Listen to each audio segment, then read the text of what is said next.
So I'm Steven. Excited to be here tonight. Nicola and I we met up in London roughly about 3 weeks ago, and asked me if I would be willing to come here and give a short talk on a topic related to Haskell. So this was the talk that I decided to come up with on short notice. I don't nearly have enough content for an hour-long talk, so at the end of this I'd probably like to just go into the Q&A. So this is a sort of a shortened version of a much larger article I wrote about compiler design. So if there's any questions about this specific content or that article in particular or any of my writing, I'd be happy to sit down, or Haskell generally. We can sit down and talk about that at the end of the day. So, wish I could do the talk in French. Alas, my French is not as good as all of you. But I've been talking about LLVM and Haskell. So the subject is going to be about compiling small native DSLs. So in particular, in Haskell, there's a lot of work on building interpreted languages that run specifically embedded inside of the Haskell runtime. So this is really, really great. And Haskell's like state-of-the-art for building DSLs and small languages and prototyping in the language design space. But oftentimes when we have industrial needs, we need to go much lower level because we have performance constraints. And so I spent quite a few years working in finance in various institutions in New York, building languages not all that different from what you're seeing right here for various numerical computing and financial modeling software. So this is something I've done quite a bit. Particularly the LLVM toolchain is quite robust, and it's something I've used for great ends. So that. Where's the clicker here? Okay, so I was going to kind of ask about the nature of the knowledge in the audience. So this is, the entire talk is going to be in Haskell.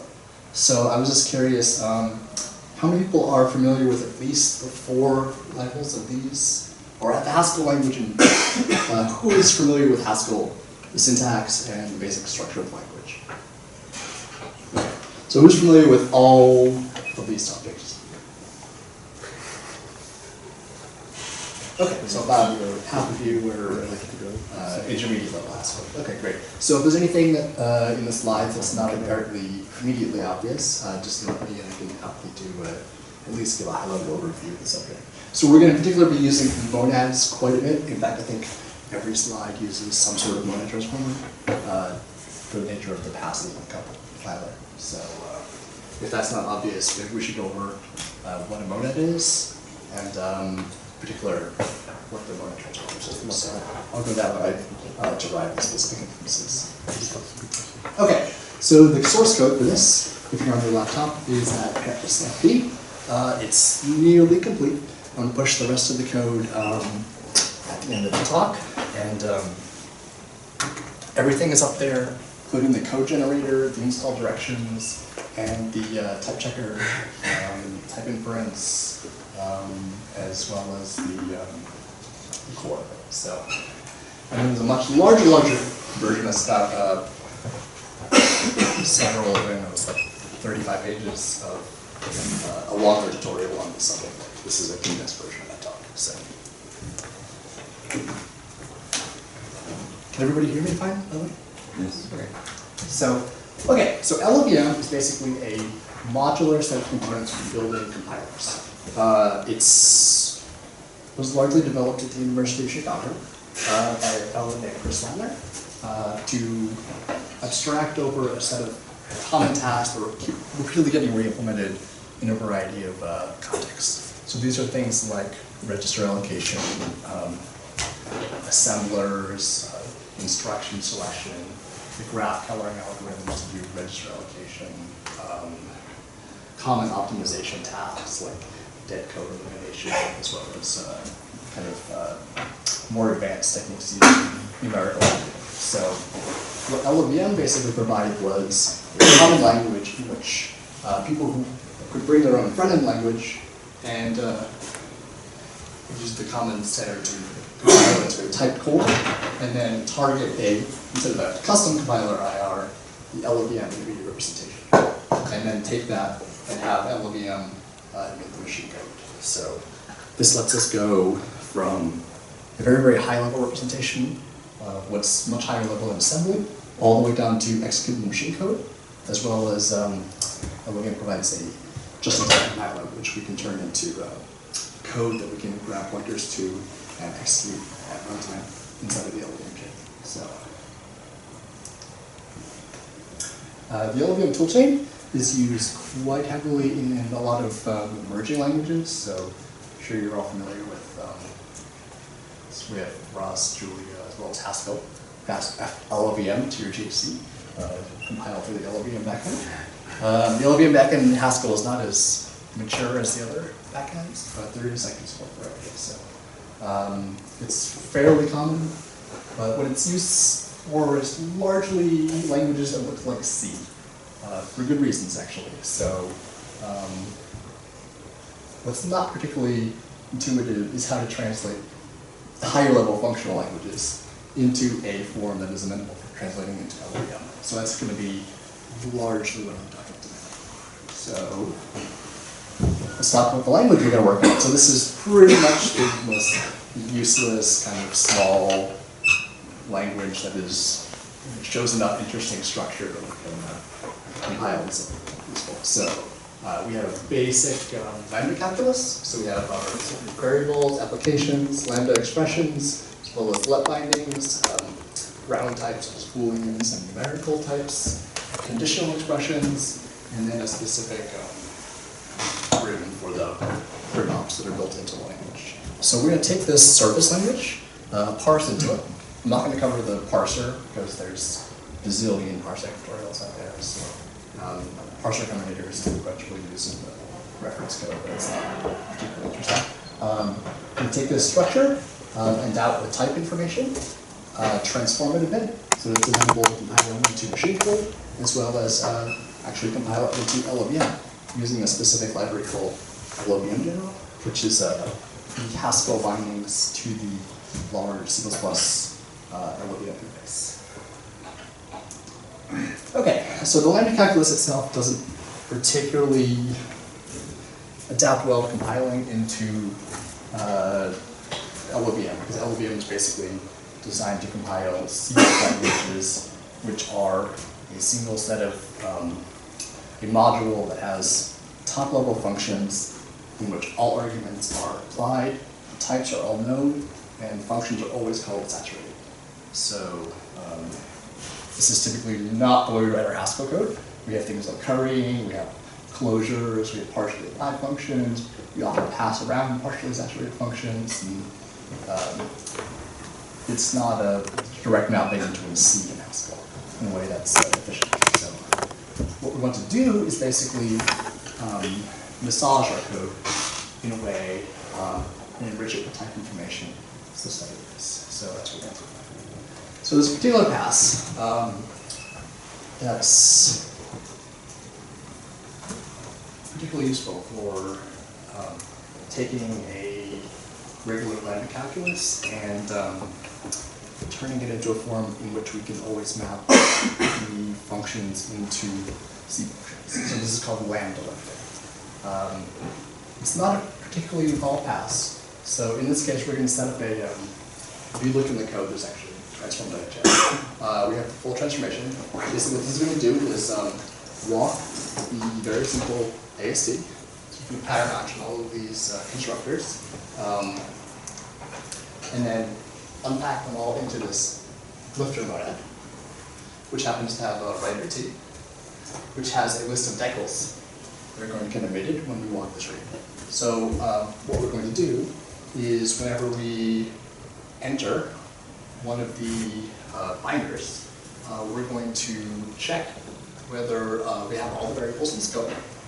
And if we do, we're going to emit the tell function here inside of the writer monad, a new top-level declaration that has all of the arguments for the lambda binder saturated.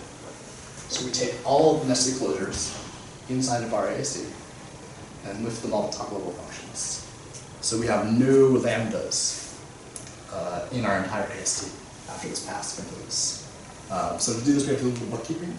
where we keep track of variables, and whenever we have a call site, where we refer to a specific lambda expression that's been lambda lifted, we store it in the method. And this is this relocation logic. So these are the only interesting ones. The rest of it is functions like this that just obligatively apply the transformation over every level. So it's lambda lifting, it's very simple.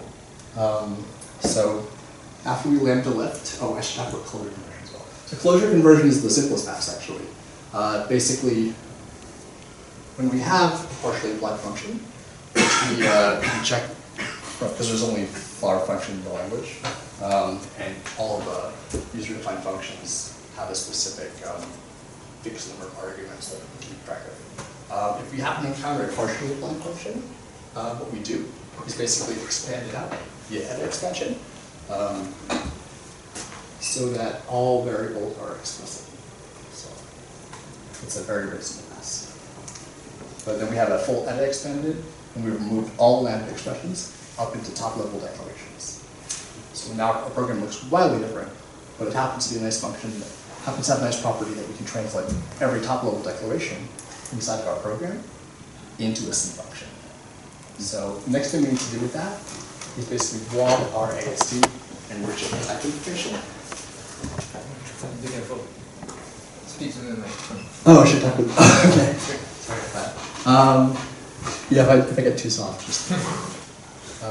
So we're going to do a process called type inference on top of our AST. So this is a little subtle, and a lot of the machinery I can't fit on the slide, but I'm going to try and describe the high-level structure of how type inference works. So Weir has actually worked on like a type checker or some sort of. Oh, lovely. Okay, so this is actually a very, very interesting subject. So we're going to use a specific algorithm known as the DeMoss-Milner algorithm, which is basically a recursive tree walk of our AST that emits a set of unification constraints between type variables that it will emit. And then at the end of the type checking pass, it'll collect all of the constraints, deduce which of them are equal to each other, and then solve by recursively substituting the quality relations over the entire constraint set, and then backpropagating the solutions over the AST. So we have the explicitly typed AST.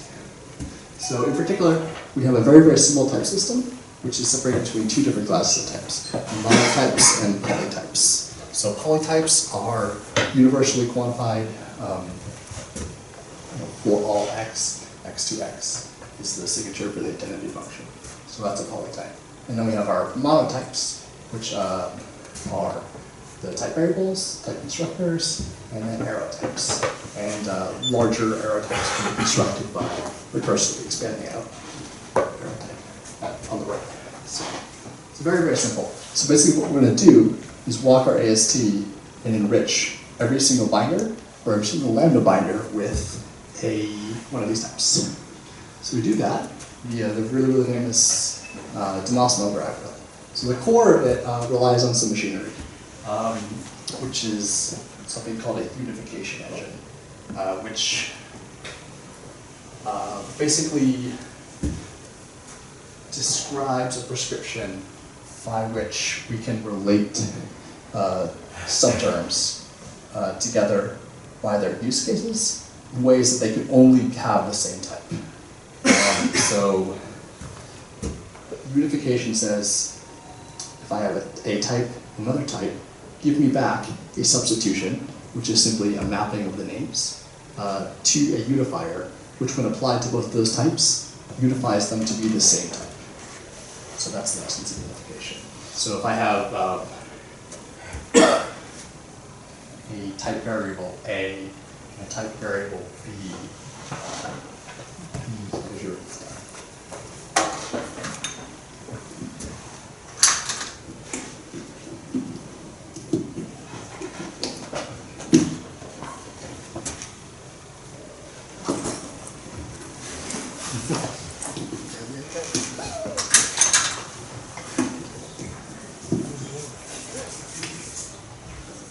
there we go. So if I have a type to B and a type B to B, or T air,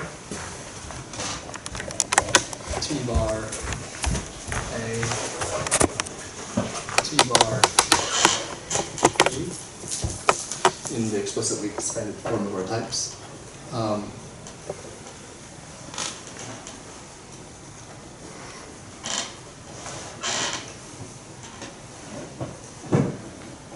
The unifier written A unified with B, often written as sigma, applied over E's gives the unified term A to B. So all we're doing is basically trying to collect these substitutions that when we apply them over the type variables, give us the most general unifier, which is the substitution that when applied over the type signatures produces the most general type possible. And the most general is with the universal quantifier. So, unification logic for the arrows basically says look at the left of the arrow on both sides, say that they have to be equal with each other, and then unify that substitution applied over the right sides, and then take the resulting substitutions and then compose them together. So that's effectively what we just did. We took two different arrow functions and then deduced what the unifier was that would make them the same type. So this compose function is very simple actually. It's basically just map.union. So it takes the two dictionaries that are mapping named to type variables and then just takes the union of those. For type variables, we have a bind rule, which is basically just a insert into the unification map of the variable with the type. So if I say I'm a type variable A, I know it has to be an int. We just admit the constraint A unified with int. With constructors, we only look at the case where an int or tcon int and tcon int. We only admit a unification constraint if those constructors have to be the same. So this makes sure that we can't unify int with bool. And then if we have an arrow with a constructor, we just abort and say we have a unification failure. So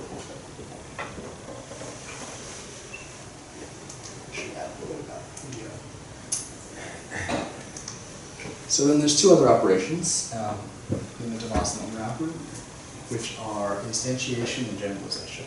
So generalization takes a monotype and turns it into a polytype by applying a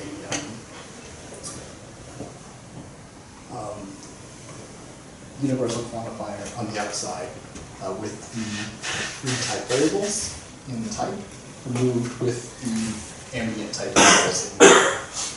So that takes a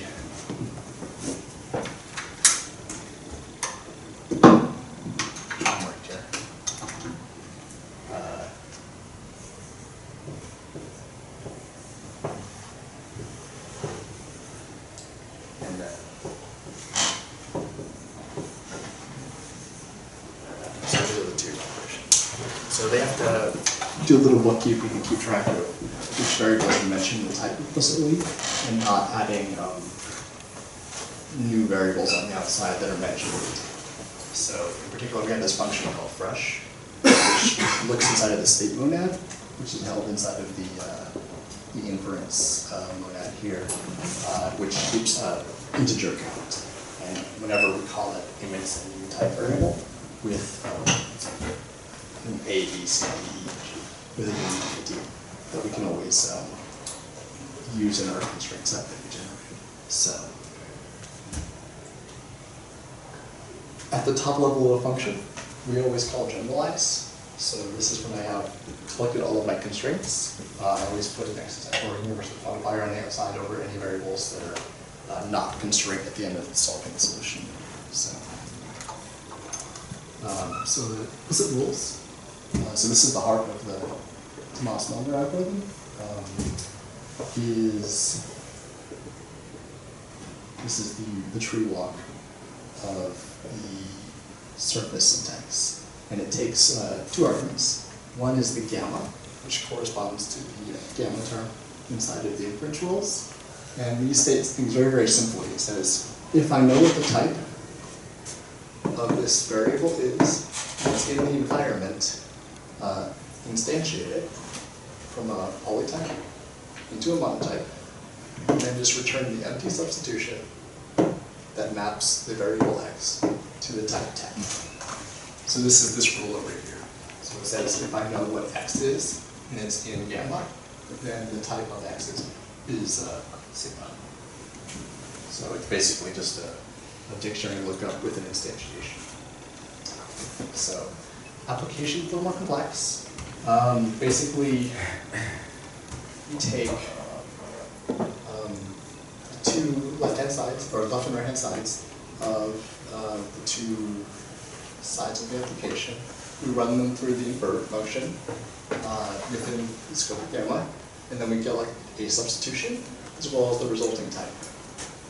And then we do it on the second term, but we take the substitution and apply it over the environment so that every inference constraint is then partially solved with the solution of the last term.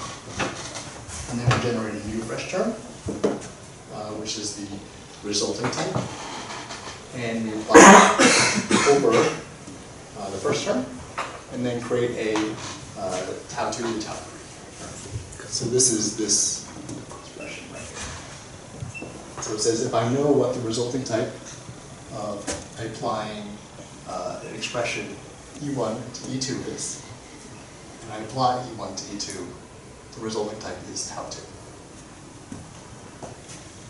These are suppositions, and these are the result of the inference rule. And then the lambda expression is a little more complicated because we have a set of lambda values. So we basically create a entirely unconstrained type variable that is the result of the arrow type that we're going to use as a result. So mapping something to something, and we're going to leave the something it maps into as a constraint.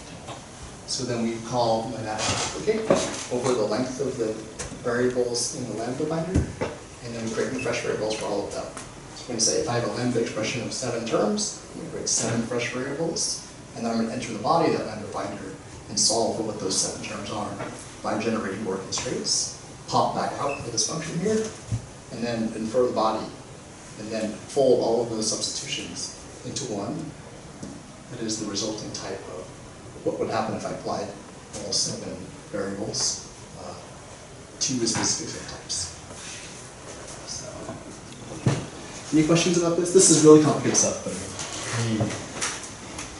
I can do to clarify.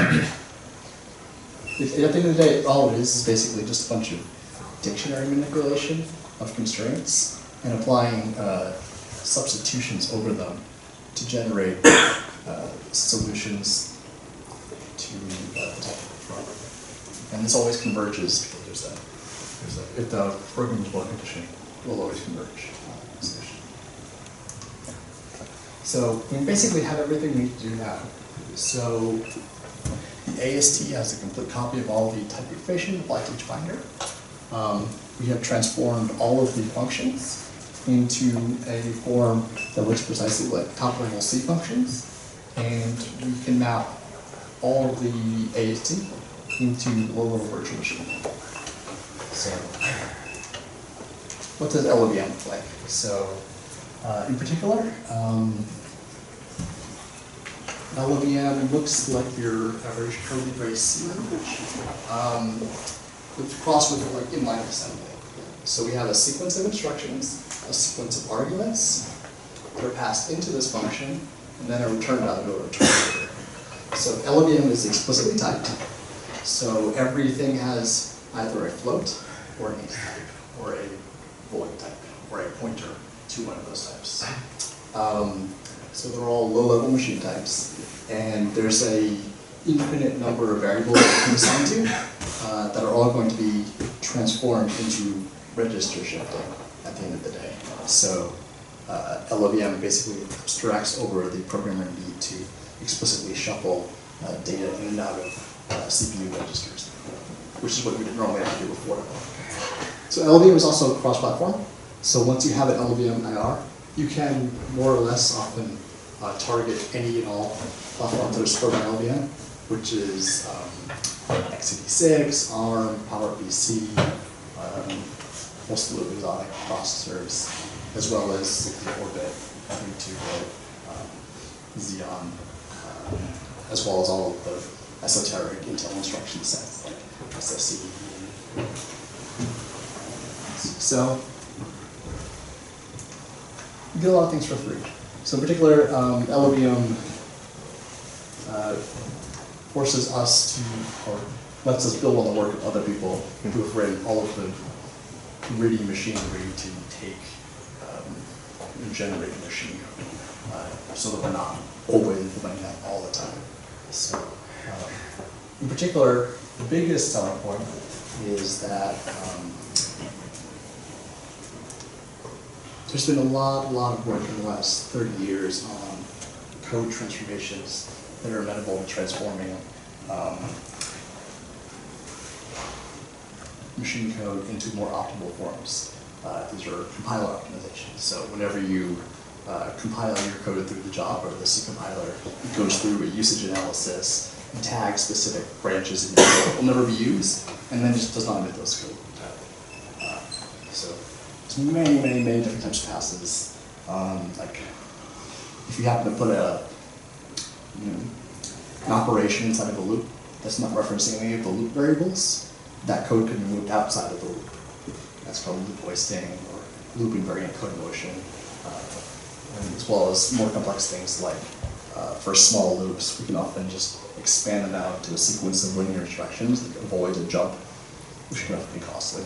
So LLVM is extremely clever in looking at your code and deducing what the most optimal form is. And the most optimal form is like the physically fastest way that the CPU can execute this code. So oftentimes it can save nanoseconds execution. So LLVM types, like I mentioned before, they're all machine types. They all map directly, well, the basic types all map directly onto CPU types. For architectures that don't support specific types, it will shuffle them across multiple registers. So if you don't happen to be on a 64-bit platform, it will simulate it by shuffling it. But on your average Intel processor, you have all of these integer 32, integer 64, going double, as well as some more 128-bit processors. And we have compound types, which can be arrays, which are represented by square braces with a type and then a specific annotation of the size of the array. So there are no unbounded arrays. They're just continuous blocks. We can have nested arrays, we can have nested compound types, as well as we can have structures, which are basically packed sequences of memory of specific atomic types. So we can have nested structures, we can have your average C structure. So they're all, there's no names in LLVM types, so this is a structure, but you have to reference it by index. So there's no customer name, customer phone number.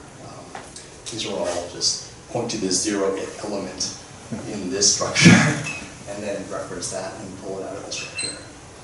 We have vector types, which are like SIMD CPU registers, where there's 4, 8, or even 16 numbers in a single register that can be operated in bulk.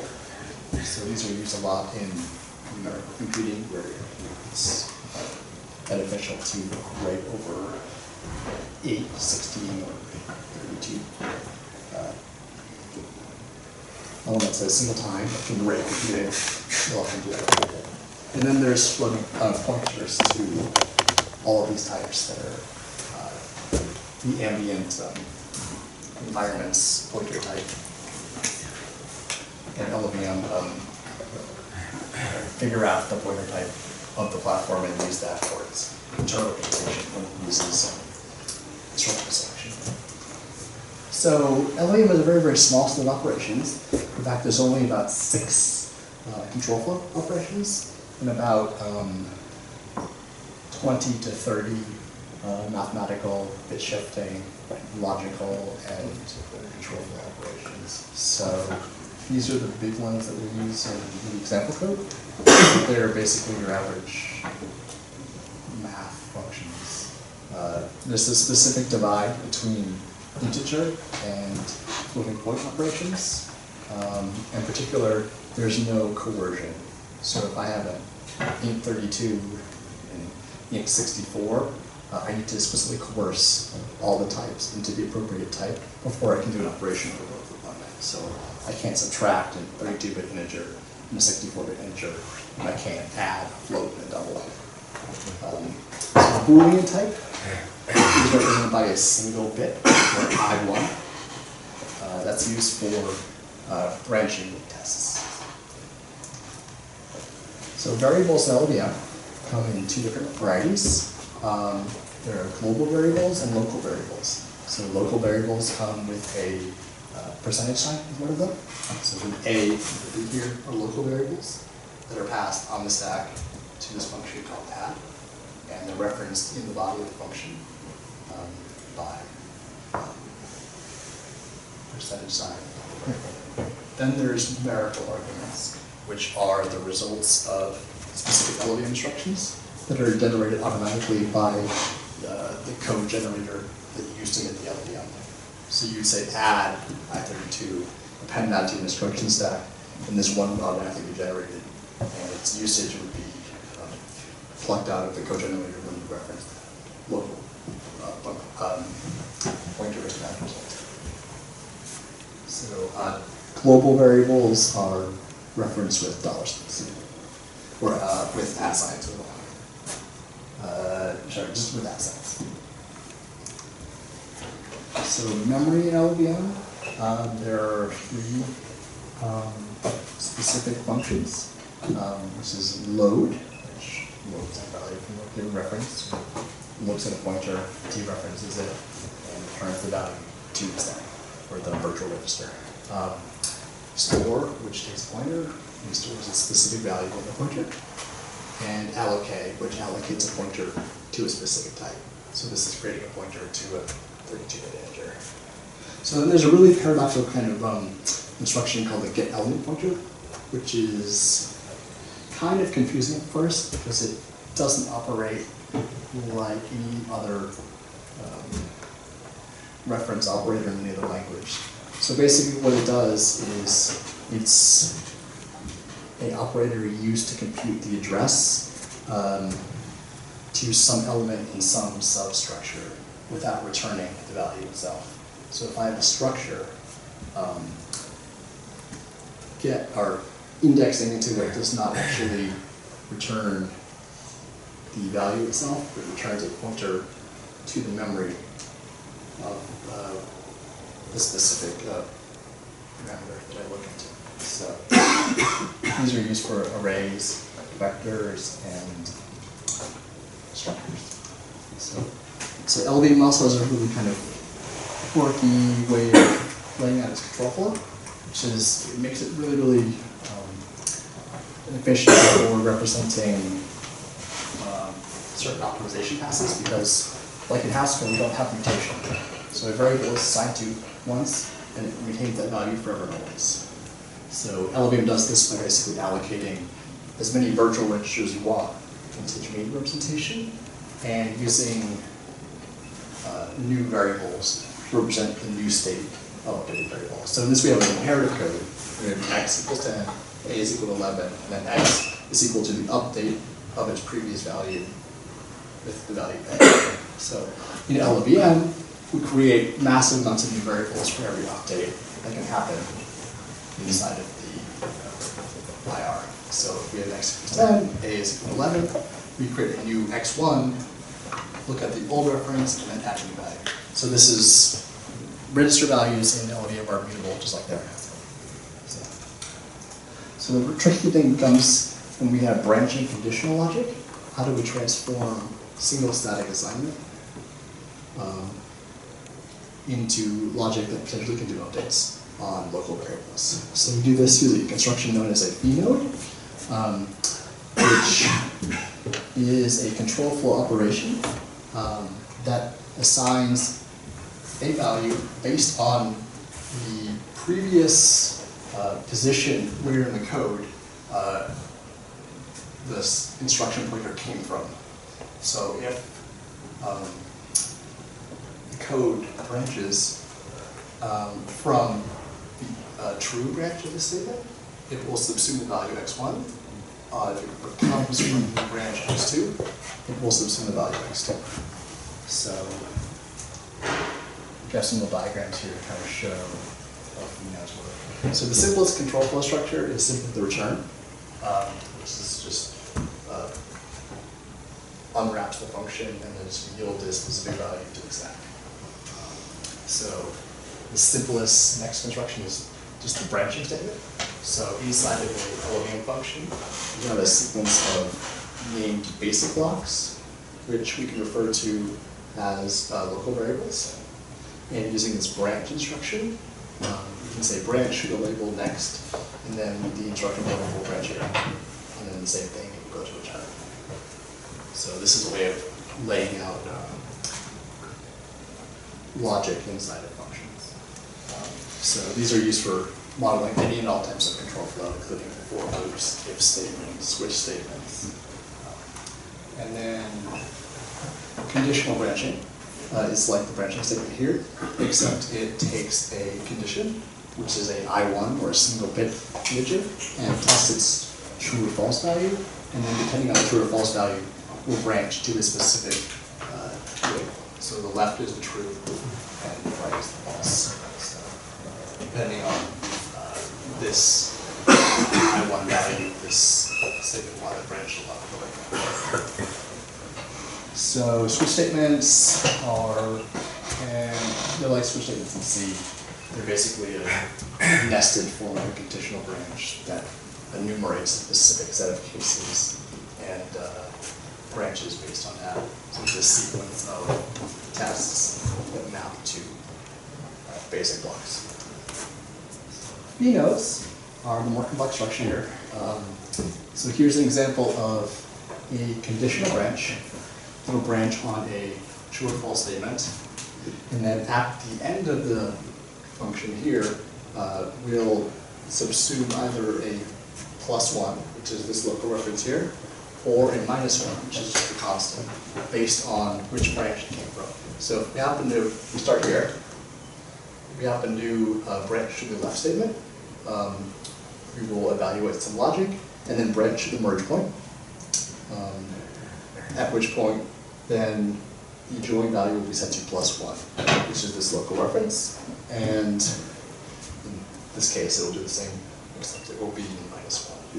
So LLVM has a particular, is very fickle about the control flow graph for the ion being specifically a directed graph. So the merge point that holds the return statement is dominated by every other basic block. So no matter how many paths you go through in the code, there always has to be a single point where the return statement is the last block. And there can never be any cycles or statements where you would not reach the merge statement. So there's a pass in the optimizer that check that. So loops are, there's no actual loop construct in LLVM. So we implement it with branching statements and v-nodes.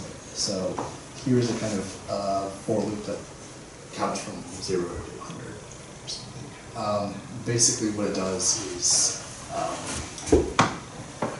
looks at a specific test condition, whether the loop variable has been set to its lower than upper bound, and then continues to branch conditionally back to itself until that condition is not met, and then it goes back to it after loop. Each time the I variable is incremented using a v statement. So the next bar is set in the previous loop to be incremented. And then when it branches back to the looping condition, it's incremented and the logic proceeds until it's so for loops are kind of pain right now. So there's a really great set of bindings for LLVM that allows us to write that from Haskell. So particularly like writing for loops is particularly painful. But what we can do is basically write a very, very nice type programmatic interface that allows us to compose monads together to emit machine code for higher level constructions like loops, if statements that are not directly expressed in LLVM, but are expressed on a high level in Haskell. So to do that, we set up a couple monads that happen to hold these structures, which hold the basic block, like I mentioned. They hold the current block that we're looking at, and they hold a symbol table of references.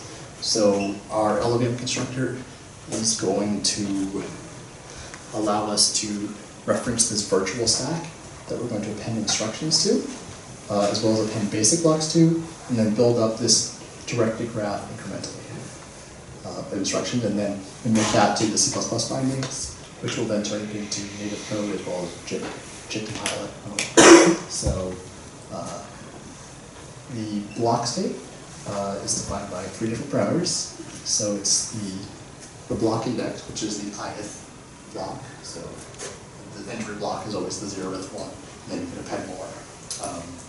And then the sequence of named instructions. So these are the LLVM AST that we're going to append to, as well as a specific terminator. So there's only one terminator in the basic block. To do this, we do a bunch of higher order functions, which take in LLVM AST instructions and push them on the stack within the state monad, as well as a terminator function, which sets the terminator to be just what the name generator is. So how does this look like in practice? It allows us to write monads that model machine code, basically. So we basically can monadically apply a function add several functions, and then return it.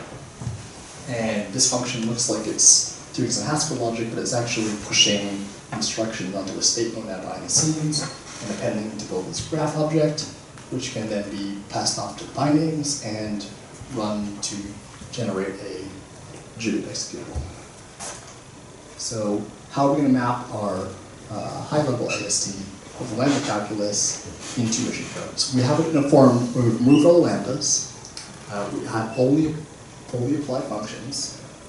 So we walk over every decade, which is the list of top-level entities.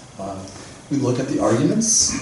We use the type inference machinery that we built before to interrogate the AST to figure out what the specific type of the argument is, and then we just map that into the LLVM type. So in our case, that's going to be either an integer or Boolean or floating point number. So we removed all function pointers as well, sorry, floater conversion. So we don't have anything other than basic types and fast arguments. And then we bring that variable into scope, and then we call this cogent expression, which is another monadic function that will feature the body of the right-hand side of the top-level binder and the code. So, like I said before, using the monadic interface, we can basically write down much simpler conditional branching code by appending several basic blocks, entering each block, building a test condition, conditionally branching on the test condition, and then jumping to one of the conditional blocks based on whether this Haskell is true or not. So we're taking Haskell AST for our lambda calculus if statement, and then turning that into 3 different basic blocks that we're appending to the current module of the function. And then at the end, we set the body of the if statement to be whatever the resulting branch, either the then or the else. So our language has this property that there's no mutation. So a function will always return a value. It takes no pointers. It does no mutation. Everything is allocated on the stack. And to jump to a function, we just call it. The code generation for the expression object is even simpler. Basically, we just enter every left and right expression argument, and then look up the variable in scope.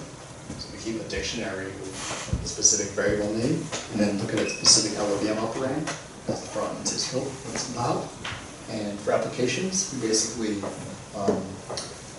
look at the function, look it up in scope, find its type signature that we're getting from the type inference engine, and create a tail recursive call that will jump to that function with the arguments that it's needed. So this means we have to unroll applications so they're always applied to the precise number of arguments of the functions. But we have that in the form that we have from Lambda code. So what does this little function in pseudo ML dialect inside of LLVM?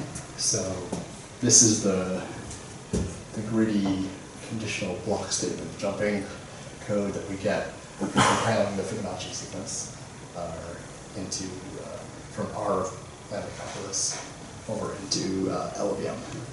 And then LLVM takes from here and emits a very, very compact 8 instructions. That is the perfectly optimal. There is no more optimal way to represent Fibonacci on x86 architecture than this. Yeah, this compiles extremely fast and is also tail recursive. So LLVM has looked at our call instruction here and noticed that it's calling within the same block and recognized that instead of setting up a new branch, I can actually just jump back to the entry block without pushing anything on the stack. So that's why we get this little basic block here, where we have no call instruction, where it's jumping to a non-local point in code. It's basically just a jump relative to basic blocking. So if you look at the code, this is kind of the basic starting point of taking what I would consider like the simplest functional programming language, going all the way through much the same machinery that Haskell uses for type inference, going all the way down to native code. So you're mapping high-level mathematical construction all the way down to machine code. And there's a full end-to-end example in the repo that I put on the GitHub. If you're interested in doing more complex things, the current problems with this implementation are it's not necessarily the most efficient representation of closure objects. So in particular, lambda lifting and closure conversion requires you to basically smash all forms of polymorphism. So if you have a polymorphic function over a list of ints and a list of floats, you have to separately compile both of them into top-level functions that are specialized for both instances, which can result in this large combinatorial blow-up of code. It's not particularly bad to deal with LLVM because of the dead code elimination, and LLVM is particularly fast at doing it. But if you're in it with very, very large languages that have lots and lots of polymorphic functions, you might think about storing function enclosures as a pair of a function pointer and a data, which is allocated on the heap. The other problem in edge case is mutually recursive functions. So if I have a function whose body are f and g, and f and g both do some iteration and call each other recursively to some fixed point, that tends to be very, very suboptimal because the LLVM optimizer can't detect that they're both mutually recursive and that they'll terminate to some fixed point. So it will call them with the C calling convention, which tends to be expensive to do. So if you want to look to other projects on this, add more data types into there. There's a very, very concise mapping between some product types in Haskell with LLVM structures. So with a sum type, you basically store a value with a integer pointer to the tag. And for product types, you just map them directly onto LLVM structures. And you can combine those two to give rise to any kind of structure you want. That's